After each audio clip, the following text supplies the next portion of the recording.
Build is about building better culture, leaders, visionaries, community to better serve the client. I'm your host, Bill Reiman, your broker builder, and I'm here to showcase real business owners building companies with integrity, trust, and a commitment to making a positive impact. Join us as we explore their stories, insights, and strategies for success. With that being said, welcome to The Real Build.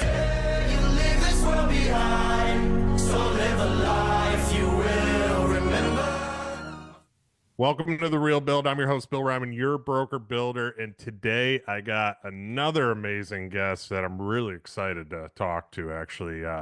I haven't had somebody on in the real estate industry in a while, and this guy's big in the real estate industry. So he's the president of Coldwell Banker Affiliates with a distinguished career spanning over 2 decades in real estate. He has demonstrated exceptional leadership and strategic vision. In his current role, he oversees the brands, marketing, franchise sales, and operation teams, supporting a vast network of 100,000 affiliated sales professionals across more than 2,700 offices in 39 countries and territories. He is also an advocate for philanthropy, actively leading initiatives like the CB Supports St. Jude program, which has raised over $1.6 million for St. Jude Children's Research Hospital since 2020. Jason Waugh, welcome to The Real Build, man. How you doing today? I'm good, Bill. Thanks for having me. Yeah, man, I'm excited to have you on. This is it's an honor to have you on. You're doing some big things, obviously, in the industry. Real estate's been a big part of my life. Obviously, it's been a huge part of yours too. So, with that being said, before we get into all that, who is Jason Waugh? Well, first of all, what I'm most proud of, I'm a father of 5 daughters. So I love that part of my life. Obviously, family's big and been a blessed man there. I'm what they call an SOB. So I'm a son of a broker. I am a reformed lawyer, but I've been, this August will be my 32nd year licensed as a broker. So grew up in and around the business, much like yourself, kind of that second generation and love the business. And so done everything, as you and I've talked about, everything that you could do in this business I've done, whether it was representing buyers and sellers or investors, whether it was running a startup office, running a mega office, transitioned to senior leadership, broker owner, sold that brokerage, and now have the good fortune of leading this great brand and a brand I'm so just have loved the last 18 months to be a part of what I would consider the most iconic brand in real estate and Coldwell Banker. So in a nutshell, that's me. I'm an SOB, been around the block for 32 years. I love the SOB term. You talked about being second generation. You and I were just talking before the show about that. How important was that in guiding you into the real estate profession? Like as a kid, were you like, man, I want to be a realtor. I want to be a broker like my dad. I mean, I doubt it. I just want to know. I mean, maybe you Yeah. were, because No, like, no. Yeah, so my freshman year, I went to college and law school at Pepperdine in Southern California. Grew up in a small town in Oregon. And I came back after my freshman year of college. So that summer, I worked with 2 buddies of mine, Greg Northcutt, Zach Getzinger, and we worked at a glass factory shop, setting glass all day long. So glass doors, window frames, what have you. And every day I'd come home, sliced wrists, fingers, whatever. And I said to my father, I was like, there's got to be a better way to make a buck. And he's like, you should get your real estate license. And so I studied that summer, passed the exam right before I went off to my sophomore year of college. And then I returned every summer and sold real estate. And so my dad was pretty helpful in identifying some brokers that were experienced that I could learn from and really be mentored by, and just kind of threw me into the deep end of the pool, if you will. And then I graduated from college and went right into law school. And after law school, I was in the sports management business. That's really what I wanted to do. I wanted to represent professional athletes. I achieved that, but I had also always kept my real estate license active. And it was almost like this unintended benefit to athletes because they typically buy a home in the city that they play in, and then usually have somewhere in the off season.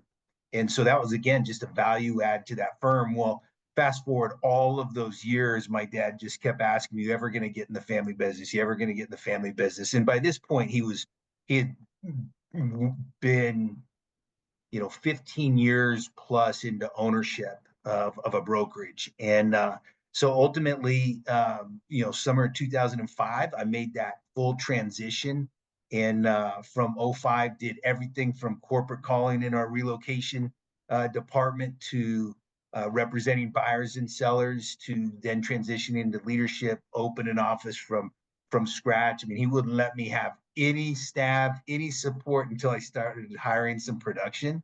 That transition to then I took over our largest office, and then I started running the company, and then became an owner in that, and then we sold that, and that's the history of it. But I certainly was exposed to it early on, and the one thing that I really in hindsight really benefited me. My father, because when I was living in Greenville, South Carolina, said if I'm Nice. making a career change and I'm relocating across the country, here's what I need. And one of those was path to ownership. And he said, you'll have that path, but just because we share the same last name doesn't mean that you're entitled to that. So you're going to have to Ooh. do all of these things. I mean, I would answer the phone of the main office, whatever it took. And so, that really served me well. Fast forwarding now into, I've just, from a credibility perspective, I can just relate and empathize with everybody, whether it's a broker owner, whether it's an office manager, whether it's an agent, whether it's an admin support person.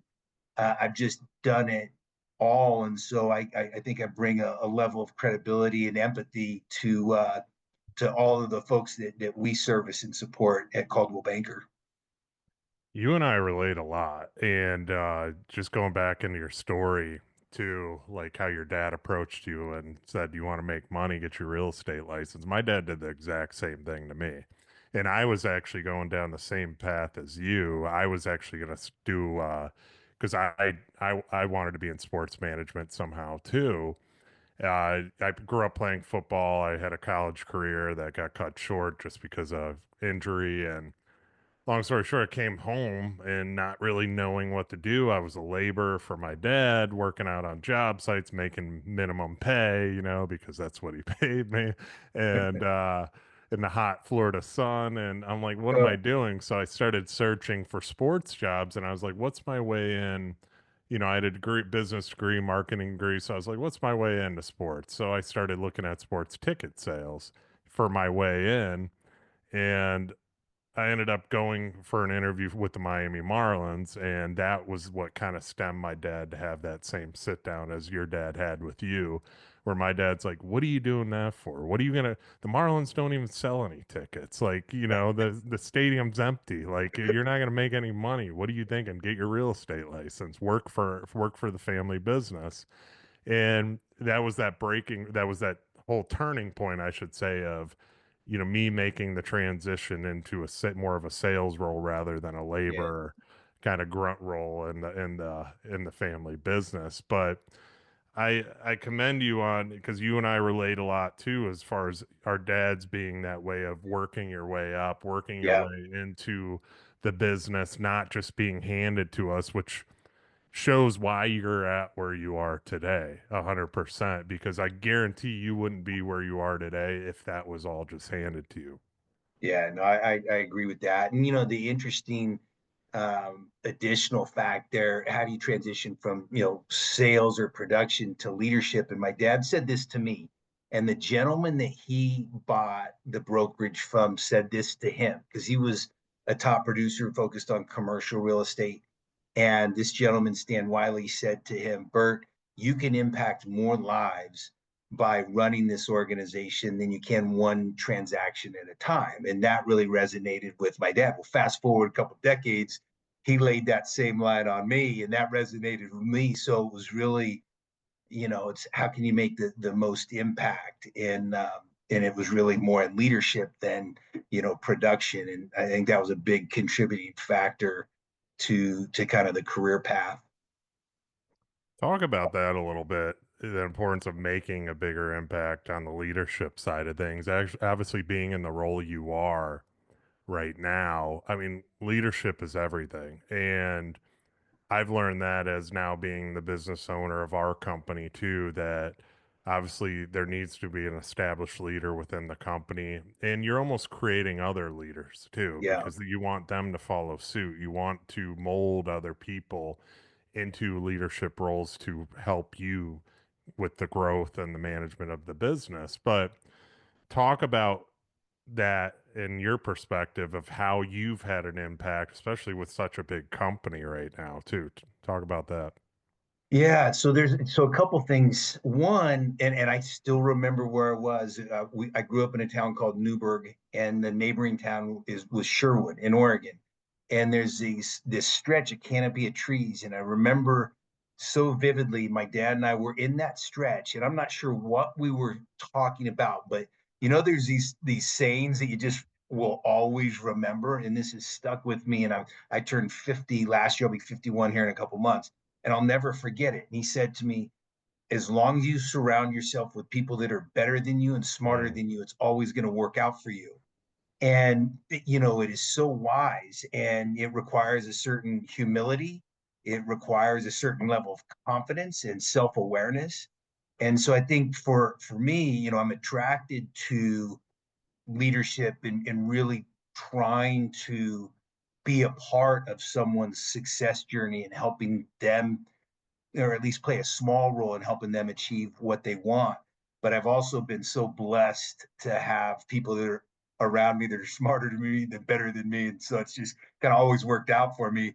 So maybe the truest words that I ever remembered from my childhood. So I think one, I mean, you have to have that sort of DNA, if you will, in terms of like you. I know your father was in the military, and everybody eats first type of mentality. And if you prioritize everybody else's interests, you're always going to it's always going to work out for you. And so I just get a thrill out of watching people establish goals and achieve things that they really never truly envisioned for themselves. And there's a couple agents from my background that really stick out in terms of just young professionals and now enjoying a life that they just never, financially and independence, and that this business, this real estate business has allowed them to achieve. And mm, and then same as broker owners. So if you've got that entrepreneurial spirit, rather than production in terms of running and operating and owning a brokerage, same sort of principles, just a different audience. And it's just really rewarding for me to play a small role in the background of helping people achieve what it is that they set out for themselves. And the things that can be accomplished in this business, I just don't know of very many industries where uh, we can achieve what we want, whether it's our mm. time, whether it's financial. It's just there is no ceiling to the potential in this business. And it's just been, a fun, last 20 years. And I look forward to the next 20, because it's an interesting time in our business. And it's pretty fluid environment. And set the market and economy to the side, just the business itself and the competitive landscape. It's a pretty interesting time right now.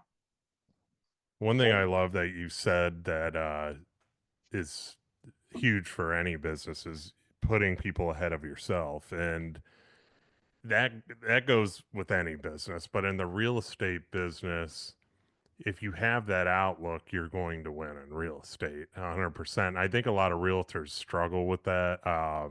There's a lot of good ones, but there's a lot of bad. I've dealt with, and especially being dealing with the other side, and you're working with a difficult realtor that they're no help, and Yeah. you're basically carrying both sides to try and keep a deal structured and together. Uh, but if you put everybody ahead of you on the deal, I just had a deal where the other agent was out of town. They were actually on vacation and their client wanted to buy a house. So I had to work both sides, and I'm not getting his commission, but I'm still doing this to keep the deal together. Uh, and I'm meeting his client, I'm meeting his inspector, I'm meeting, and this guy's off in Hawaii enjoying time with his family. It was one of the hardest things, to bite my tongue and just deal with it and do. But I look at it in a perspective of, yeah, I serviced his client. Maybe in the future, his client might want to build a house. He saw how well I took care of him, even though he wasn't my client. I was responsive, still helped out, still showed up, still answered all the questions, gave him ideas on remodels, stuff like that. That I'm just always like having that long-term mindset is kind of what I'm Yeah. getting at, always thinking ahead and rather than just in that now moment. And I Yeah. think a lot of realtors struggle with just thinking in that now because they want that commission and that's it. They want to be done and go. Yeah. Versus I want the long-term relationship with these people to where they're going to use me forever. They're going to trust me forever. And that's that one key word right there is trust, right? Yeah, yeah, yeah, and you hit the nail on the head. Thinking long term, and because I think it's human nature to have short term gratification Yeah. needs, and Yeah. and this business is, I mean, you may get that on occasion, but this is really about establishing long term relationships and rapport and trust, and so it comes back to you if you I think if you, what I've observed over the last 20 or 30 years, if you get fixated on the individual transaction versus the relationship and all the opportunities that come from you service that relationship really well, that's a dangerous proposition. And I remember a younger agent, and this was probably it had to be over 20 years ago, came to me and he was pretty bummed out, working really hard, and finally got an opportunity. It was a $200,000, opportunity. And I'm like, you're thinking about this all wrong. It's really about the relationship with this person and what that relationship could create opportunities in the Mhm. future. It wasn't 2 weeks later, he comes bouncing through the door and he's like, I just got an $800,000 listing. I'm like, oh, great. From where? He's like, remember that $200,000 client? He referred me to somebody else. I'm like, so Mhm. you just did $1 million in business off of one relationship that you were bemoaning a couple weeks ago. So don't get fixated on a single transaction. Get fixated on the relationship and what those relationships can ultimately transition into future business. Yeah, the relationship side of things is huge too. Like we're having even on our build side, we're having a client appreciation event. This is going to be our first one, and Nice. we've been talking about it for years now. And now we're like, we got to do this. Let's do it. Let's spend the money. It's probably going to cost us 20 grand to do it, but in the scheme of things, bringing together, I think 80 clients are going to show up. It's going to be a decent size event. We have 80 people, I think, is what my wife said. She's been planning it, and we're doing it first class. We Yeah. we didn't skimp. We want to make it a high end experience, just like us. But the focus of that event is the long term relationships. Keeping us like top of mind with them that we didn't just build your house and disappear like most builders. We're still here. We're still Right. here to help you guys, but we're still friends with you too. I don't know how you probably the exact same. I guarantee you're the same way because you're just like we relate a lot. Is I guarantee you go out to dinner with a lot of your clients. You have those friendship relationships with Yeah. them where you want to catch up with them, you go to their house and you talk for a while or you have a drink or whatever. And it's so important to where it's not just transactional. It's actually just it's a solid relationship to where you're not when I'm with my clients, I'm not thinking about their next sale. I'm just Right. thinking about the time I'm spending with them and how great of people they are. And a lot of them become mentors to me because a lot of them are successful in business and I'm able to ask them questions about, hey, what you do here or who'd you, and then they introduce you to people. And the world is all about connection, Yeah, culture, meeting people like you and I meeting each other. I always yeah. say, and I've said it on the show before, God puts you in rooms with people for a reason because you just don't know where it's going to go and where it's going to take you, but it will go somewhere. And I applaud you. Just real quick, touching on client appreciation events, because I'm unapologetic and will tell every realtor and agent that will listen to me, client appreciation events are the best investment you can make in Mm, your business, 100%. And here's why: because you get 100% credit for all the invitations when not 100% of the people will actually attend. And so you've got, the front end of extending the invitation, and then you've got the event, and then the post event follow up. It was great to see you, but then also follow up with all the folks that couldn't attend. Hey, sorry we didn't see you last weekend. Can't wait to see you at a future event. I mean, it's just, the number of touch points and opportunities. The gratitude is certainly the reason why you do it, but if from an ROI perspective in sales, there is no better way to invest mm. your money than those client appreciation events, Bill. So good for you and your company for well, what's the date on yours coming up? We're doing yeah, this Friday actually is the Nice. big day. So yeah, my wife's been planning it for she's great at planning events. Yeah. But Awesome. she's been working on this for a few months now and yeah, I think she sent out we didn't even looking at past clients, we couldn't even go deep into the history, you know. So Yeah. we pretty much invited from a certain year on of the ones I'm familiar with and everybody kind of was because houses have been sold and so on too, Yeah. obviously over the years. But I'm looking forward to it. We've never done it. We've talked about it. We're finally doing it. It's kind Yeah, of the man. company's 30-year anniversary too this year, so it's a Oh, really good cool. time to do it. Yeah, And congratulations. yeah, man, thank you. And it's I think it's going to be a good thing to bring because the town one of the areas we build in too, besides Naples, is Marco Island, and Marco Island's Oh, such a small town. So to yeah. bring those people together too, you know, and then they get to talk to each other and Yeah. meet each other, and you know, it brings connection, culture, like we just were talking about. It's huge. It's Yeah. huge. Absolutely. Good for you guys. Yeah, thanks, man. I want to go into with you too. You brushed on it a little bit. And I wrote it down. It's an interesting time in the real estate business, which, in my point of view, it is in our area. Markets kind of slow. There's a lot of inventory. Things aren't flying off the shelves like the COVID boom. I Yeah. think a lot of realtors got complacent with that, and a lot of new ones came into the market, and I would joke and say they can walk in a house and flip on a light switch and sell it. Now they're having to really learn to do real estate Yeah. and how it was, but a lot of them can't fathom like, oh, this market's terrible or whatever. I think it's a good shift that's happening. This is just my opinion because especially here in Florida, the prices were just getting way out of control. Yeah. Um, but yeah, things have definitely slowed. So, what's your perspective on this time in the real estate market and what's actually going down? Yeah, so a couple thoughts. One, just and you hit the nail on the head. I mean, it's pretty. If anything lasts too long, you just kind of come to adapt, and that's your expectation.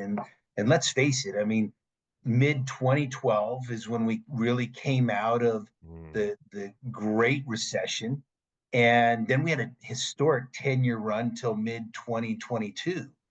And the last 2 years of that historic decade were, like unicorn years in COVID. And so I think that was, a marketplace where it was whoever had the most willing customer won. And where now we've transitioned back to this is a skills based marketplace, and the most skilled professionals are going to win. And so I think that's one just kind of one observation transition from, again, who had the most willing customer, right? Overpay, waive all contingencies, hmm because I remember having conversation with really experienced agents that were losing for the first time in their careers. And they started having some self doubt. And I said, listen, There's nothing in you that has changed. The market is really about who's got the most willing customer. And we've transitioned over the last now almost 3 years where the most skilled are, it's a skills based marketplace. And Hmm. so we really champion it at Coldwell Banker, the most skilled in terms of professional development. What are the right questions? One of the things that you hear in law school all the time is those folks that ask the best questions, the most questions, control the conversation. So Hmm. what are those really relevant questions to identify and connect with your customer, but then ultimately create an exceptional real estate experience for them. So I just think you've got to double down today on your skills and the ability to connect with people and build that relationship and rapport. And it's never been more important to stay close and connected with your customer, because there's a lot of threats. There's a lot of folks and different, whether it's AI or real world competitors that want to disrupt and get in the middle of you and the relationship with your customer. So the burden and challenge and opportunity for all of us is sharpen our skills, stay really close and connected to your customers. And the market is what it is. I oftentimes talk a lot about control your controllables. We can't Hmm. control what the Federal Reserve is going to do. We can't control the marketplace. We can't control interest rates. We control our mindset, our attitude, and our perspective and how we show up. So improve your skills, stay really close to your customers, control your controllables. And the one thing I know about real estate, there will always be opportunity to achieve your goals. It does not matter what the kind of economy or marketplace is happening. Sometimes there's markets where you have to create more opportunity than maybe it's just it's coming. But it's again, control your controllables, sharpen your skill set, stay really close with your sphere of influence and customer base, and you'll be fine. I love that, man, because I think a lot of people kind of tend to pull back when things do pull back, right? And that's it should be the opposite. Like when everybody else is pulling back, you go all in. That's the best time for like, okay, the market's slow, I'm not going to spend as much. No, you want to spend more when the market's slow because that's how you're going to build that brand presence too. And I've been really consistent with that too. Is like I right now I've in this is a compliment to us because some of my subcontractors work for similar local builders, and I was talking to one of them, and he's like, hey, you guys seem like you're pretty busy still coming up, and I go, oh yeah, we got a lot of work coming up, and he's like, that's awesome, man, because I'm talking to my other builders and they don't have anything, and I was like, really? And he's like, yeah, like they're saying it's slow. And I was like, no, we're busy. We're still busy just like we were busy last year. And he's like, oh, yeah, all that video stuff you're doing and all that. I was like, he's like, you must work like 65 hours a week. I was like, it's not when you don't consider it work, when you Yeah, don't right. think about it that way. Yeah, But it's controlling the controllables, like you said, and making those commitments to, uh, stay consistent in these things. And I think a lot of these realtors pull back during those times and they don't stay connected with their clients. They don't reach out and say, hey, do you need anything? Just checking in. You want me to resource something for you and be more of that concierge type agent. yeah, Video's great, doing all that kind of stuff and doing online content's great, but there's so much more legwork that needs to be done, handwritten letters, yeah, little touches that matter to keep top of mind to people, mailers, all these different things. But my thing is, as the market softens, turn off the news first of all. And here's another great example of that I always tell this story. I sold cars at one point. And I didn't even know this. It was in 2008 when I was selling cars. So you know what was going on in that Yeah, year right there, Jason. yeah, So, yeah, but yeah. I was a 20-year-old kid in 2008 selling cars. You think I cared about the stock market or anything like that? No, I didn't even think about it. I didn't even know what it was. Like, I didn't know what to do with stocks. I could care less. All I cared about was making money. And I became the top salesman at that dealership because I saw all these older guys, and I was youngest probably by 20 years at that place. I saw all these older guys sitting on their phones and just shaking their head, worrying about the outcome, right? Yeah, And reflecting back on that, I'm like, man, if I just think that way now and not have the news on and worry about the outcome, I mean, yeah, if there's war and stuff like that, okay, that's a different story. But watching CNBC and yeah, Fox Business isn't going to help in seeing red and doom and gloom isn't going to help your cause because you yeah. can't change that outcome. That's right. I say this a lot when I go around and talk. I mean, there's so much noise out there. You got to block out the noise and focus on what's really relevant and what's going to move the needle for you. But I use this saying all the time: headlines are intended to terrify rather than clarify. Yeah. So don't read the headlines. I mean, if you are going to read a headline, make sure you read the whole article, because it's never as scary as the headline would lead you believe. So headlines are intended to terrify rather than clarify. But block out the noise, control your controllables, and then good things just always happen. And but you have to take action, right? Like, you hit the word earlier: consistency and discipline. I mean, you have to do the activities. You can't just be Pollyanna with a great attitude and think it's going to happen. You've got to trust the process, show up every day, do the work. But if you complement that with the right, and I talk a lot about your internal map, your mindset, Mhm. attitude, perspective, coupled with the work, you will always win. Yeah, 100%.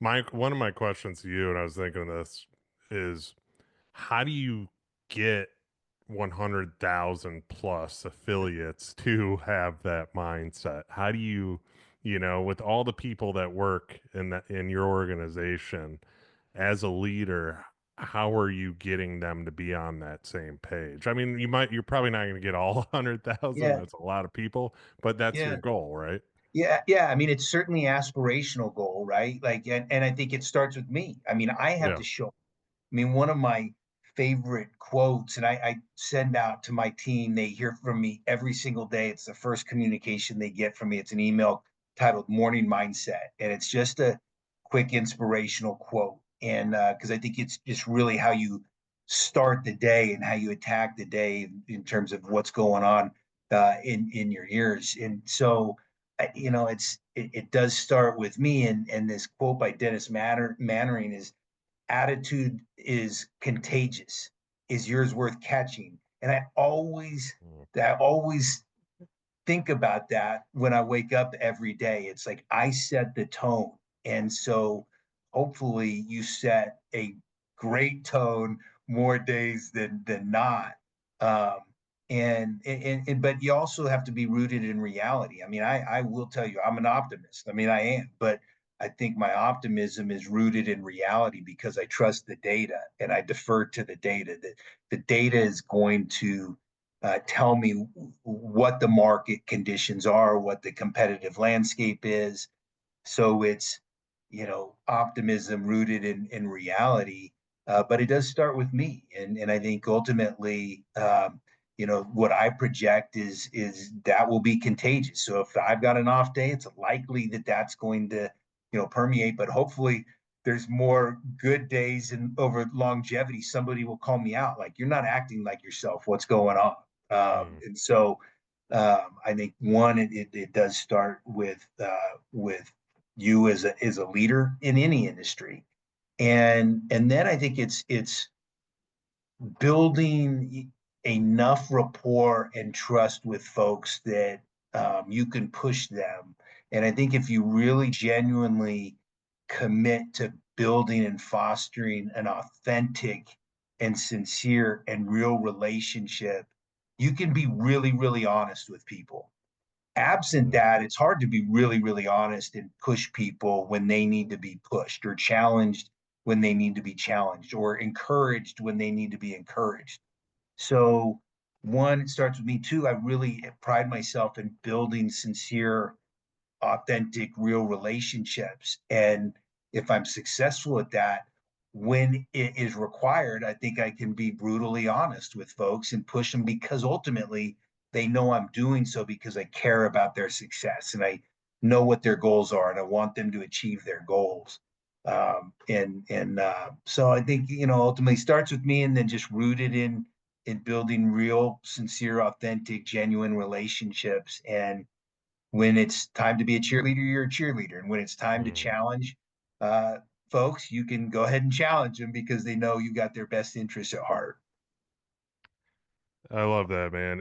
It's so true too, because if I'm off, they're going to be off. If I don't do the things that need to be done that are necessary, they're not going to do those things that are necessary too. I had this example yesterday. We blue taped houses. I'm pretty picky. I let my guys do this one by themselves. So I got to the house. We're actually closing on it tomorrow on the build side of things, and one of my superintendents goes, "Hey, Bill, you got blue tape?" He goes, "You mind just walking through? You probably won't find much, but," he's like, "just any little things because the painter will be back tomorrow, which is today." So I was like, "Yeah, sure, I'll walk through. I got some time." So I start walking through, and there's all this stuff missed. I start blue taping like that he missed, and it ends up I'm there for 2.5 hours blue taping the house. I go outside and he's like, "How much tape did you put up?" And I said, "There's a lot." And he goes, "Well, the painters are only going to be here a day." I was like, "No, the painters are going to be here until this gets done correctly." And he's like, "Well, there's just so much going on." And he started kind of getting stressed out. And I said to him, I just said, I go, "This isn't, I'm not saying you did a bad job. So I want you to come with me real quick just so you can see the things that I'm doing so I don't have to be Yeah, the one doing this. yeah, Because the plan is for you to become me, to right, where I don't have to do this. You can have the laborers do this, and then you do the final walk like I just did, to where if they miss something, then you can teach them what to look for. You yeah, didn't do a bad job. I just want to show you these things." So it's all how I said. I didn't say you did horrible right, this, and it's like, yeah, and yeah, that's fostering those genuine relationships too, that you're putting trust in them throughout that process too. It's so important. You as a leader in a real estate company too, a lot of leaders aren't doing what you say you're doing. They're not, they're at the top. Most people are afraid to talk to them. Most people don't want to talk to them because they probably think it's a bad situation if they do, or they're going to get fired. Um, but you want to build relationships with them. You want to ask them about their day, their families, yeah, but when time comes that you got to be a little bit stern, they're okay with it because they trust you. You've built that yeah. trust with them, right? So I just wanted to reflect on that because it's such a huge thing in any business, but especially Well, having a good broker too. yeah, and it's interesting. I've been so fortunate through my career, having worked for and then with my father. That's how he really led. But even today, I mean, Ryan Schneider, Sue Yannicone, and Liz Geringer, kind of the three, senior leaders, if you will, at Anywhere Real Estate. And I believe they genuinely care about their people beyond the results of the business. And Ryan and Sue and Liz talk an awful lot about talent and people and developing people. Well, yeah, we want to develop them professionally, but we also want to work with people that we enjoy and like and are committed. And so again, I just throughout my career, I've been really, really fortunate to be around. And then in my prior career, people like Ron Peltier and Bob Moline and Gino Blafari at Home Services America, I just have been around senior leaders that I genuinely believe they care in people. And you will always win. You will always win if you lead that way. And I also think if this is a personal Jason Waugh bias, the one person that should be able to leave and just exit stage right and keep continuity in a business is the leader. I think if they lead the right way and develop the talent and create that culture, the leader should be able to just walk away into the sunset, and the continuity, the business asset just continues on without disruption. And then somebody actually said, where'd Jason go? Well, he left a decade ago, and so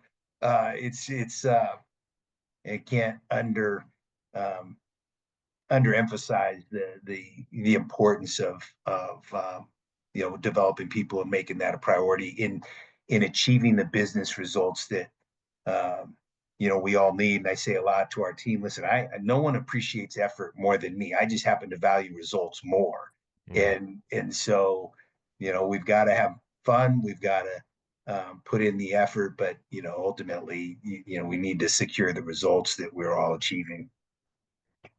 I was actually this topic right here is so important because I was actually having this conversation with another uh, a guy that does actually our hurricane shutters. I he was at an event I was at, and he just actually got ownership of the company, and I was congratulating him and stuff like that. And I'm like, oh, that's great, man. He's like, yeah, but I've been having trouble, with hiring good people.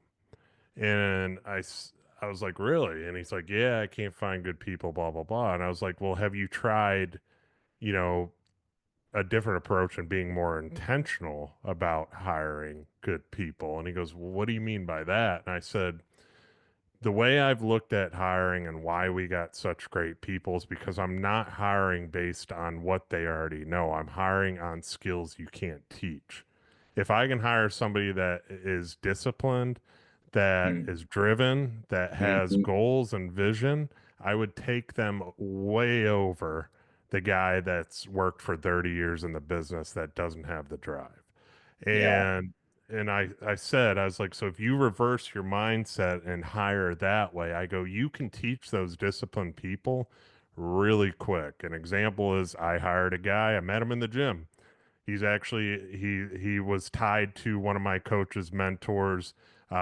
He worked for the same company as that, and I was wearing the shirt of the business first for him and while I was in the gym, and he walked up to me. He goes, "How do you know that business?" I said, coached by I'm in the Arte Syndicate, and I've known Andy Frisella for a while by following his stuff and so on. And he goes, "Yeah, I'm talking to him right now." He goes, "I just left there." He goes, "I moved here 2 weeks ago. I used to work for him." And I was like, "What the heck, really?" And he goes, "Yeah, man." And so him and I started talking. And the reason I knew he was super disciplined is because I knew that how that business is ran. That is the Mm-hmm. most disciplined company out there. So him and I started talking, and then he asked me, "Hey, would you hire me to work with you?" And I said, "Absolutely, I'll find you a spot." So we started this guy at labor, and he worked himself from a laborer to assistant superintendent less than a year, and that's Nice. unheard of. He's already surpassed. Now he's managing four of our projects as a superintendent, and he's Yeah. constantly wanting to learn. And this is he's his 2 year anniversary is next week. Nice. So, and he's already managing four projects. So that disciplined individual, that's what I look for. I can't Mm-hmm. teach that. I can't train that. Right.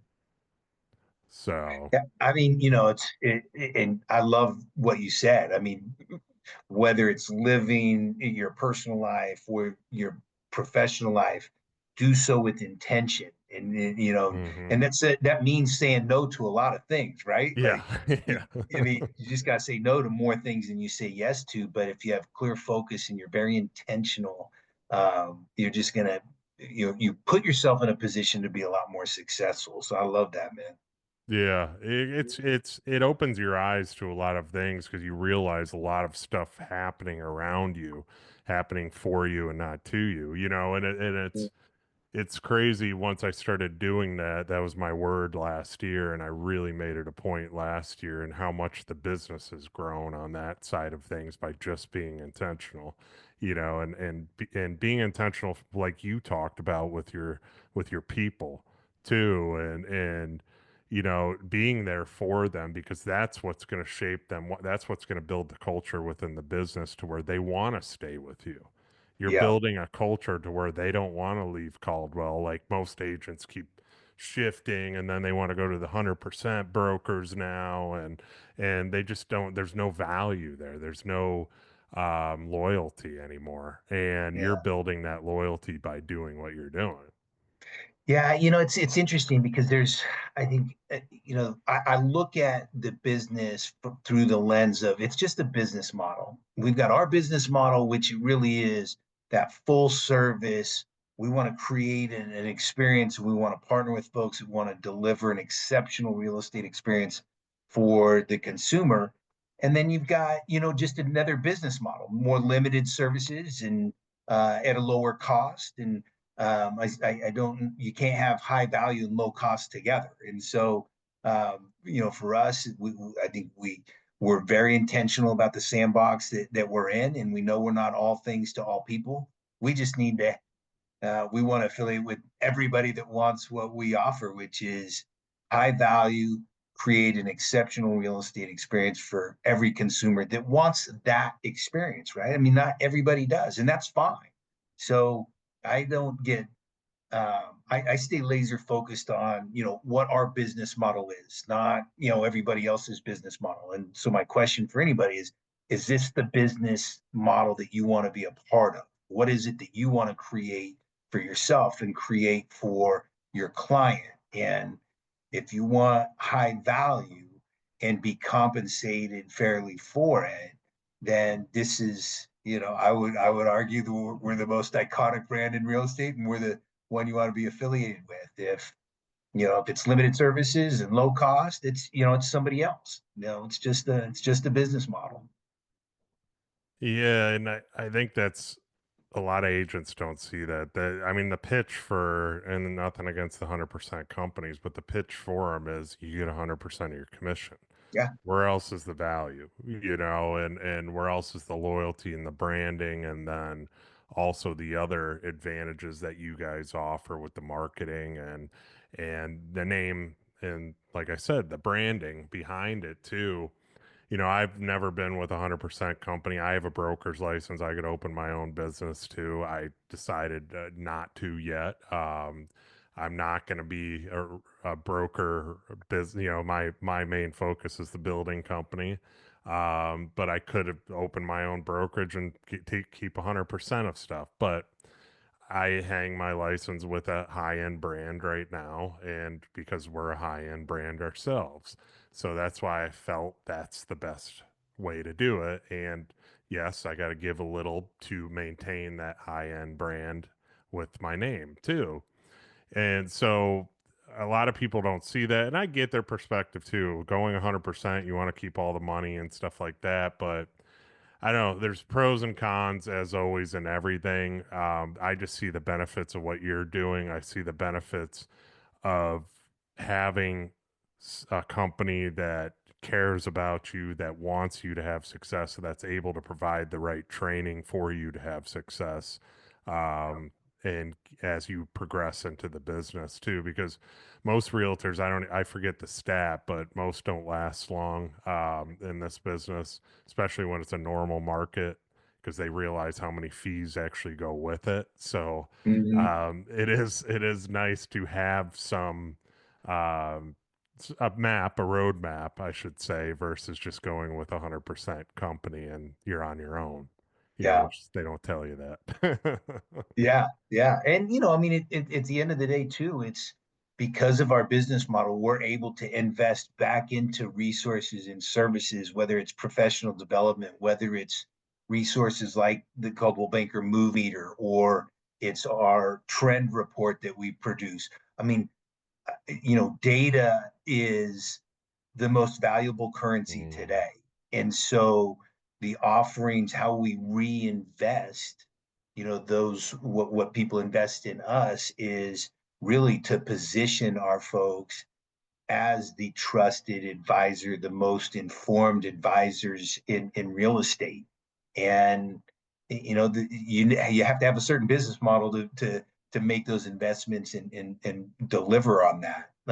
And those are just a couple examples of how we reinvest back into our people, reinvest back into the business so we can position them in a way that they do separate themselves from their competitors with respect to their understanding of the marketplace, their ability to stay connected with their clientele and spheres of influence. But you need to be able to invest and that just comes with not only focus on what it is that you're trying to help your folks accomplish, but you just need the resources to make those investments.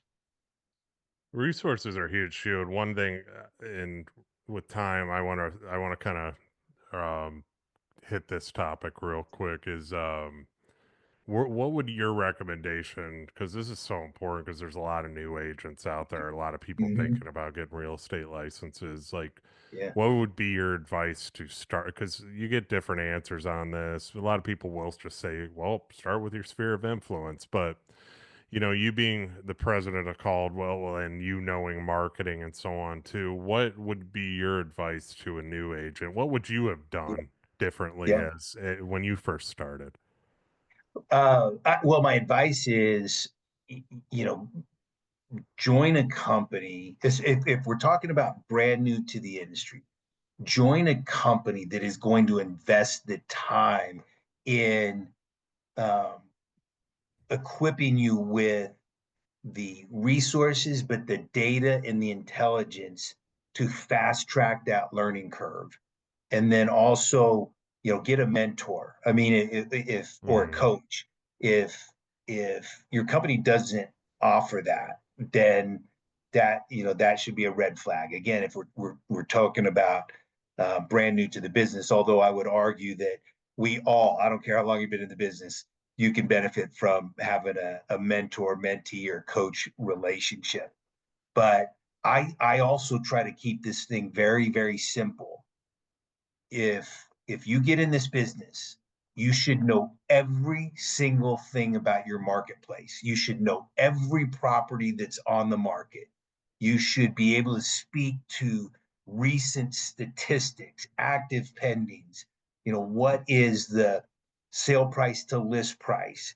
What is the average days on market? I mean, you really have to commit yourself to market intelligence.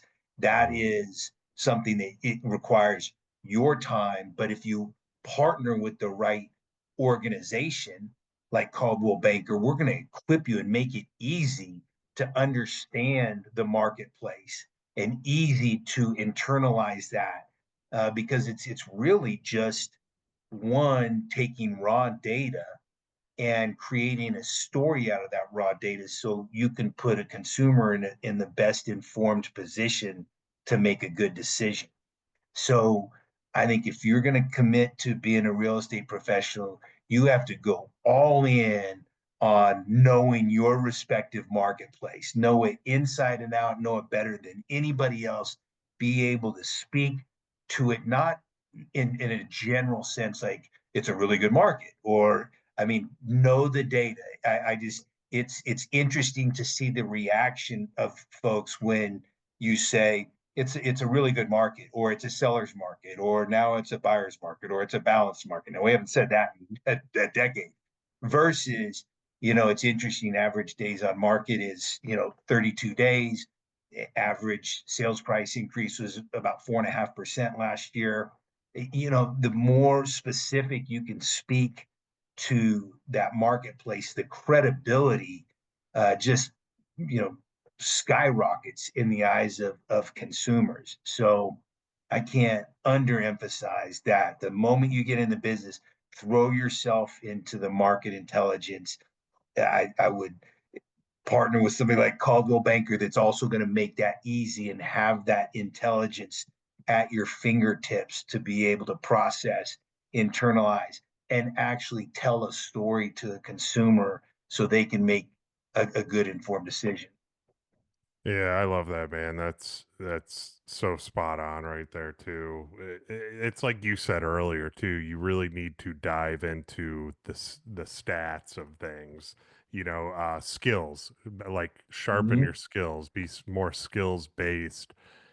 Take the time to learn too. As a new agent, you want to learn as much as possible. Some of the agents I've talked to, I gave my sister-in-law advice when she was becoming a new agent. I said, you should learn construction as much as possible because the more you know about a house, Yeah. the better you can sell a house. And I learned that in the car business. I took home every back then they had the brochures. I Yeah. took home all the brochures and I studied the motors. I studied how every little component of that car worked and I put them on notepads and wrote it down and would just read them until I learned them. And I think that's why I had a lot of success in it. It's the same with Hmm. homes too. I know how homes are built. Uh, and if you're a realtor and you know that process, Yeah. it's such a leg up, whether you spend the time just going through pre-construction, learning what 2x4 framed walls are, or, even how cabinets are installed or what faucets, it's just the little things matter to people because it builds, once again, like we've relayed this whole thing, it builds trust. Yeah. And knowledge, having knowledge, people are going to trust you more to make their right decision and help them make that right decision. So, yeah, this has been awesome, man. I wanted to wrap this up with you with a question that I ask everybody, and I always get a good answer on this. Everybody's been different Oh, well, too. now you're putting a lot of pressure on me. You always get good answers. Then I've got to provide a good answer. No pressure at all. It's just I get different answers every time on this. That's why I love asking it too.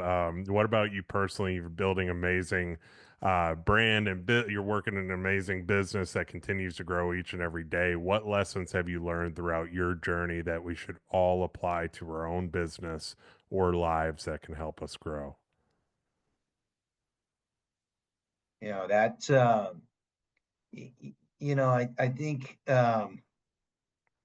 I think self-awareness is probably the most important attribute. I think it really does separate, folks that have consistent success versus just kind of struggle, the peaks and valleys.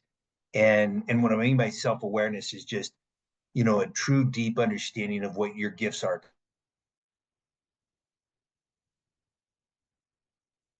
and what those gaps are, surrounding yourself with the people that can, you know, their gifts are your gaps, and then just, prioritize your time in the gifts that you do have, and say no to the Mm, rest. I think that's the hardest thing, is just saying no, to a lot of really good either ideas, initiatives that you thought about. So whether it's the timing just isn't right, or whatnot, but prioritizing the highest gain activities and staying committed to that and saying no to a lot of things.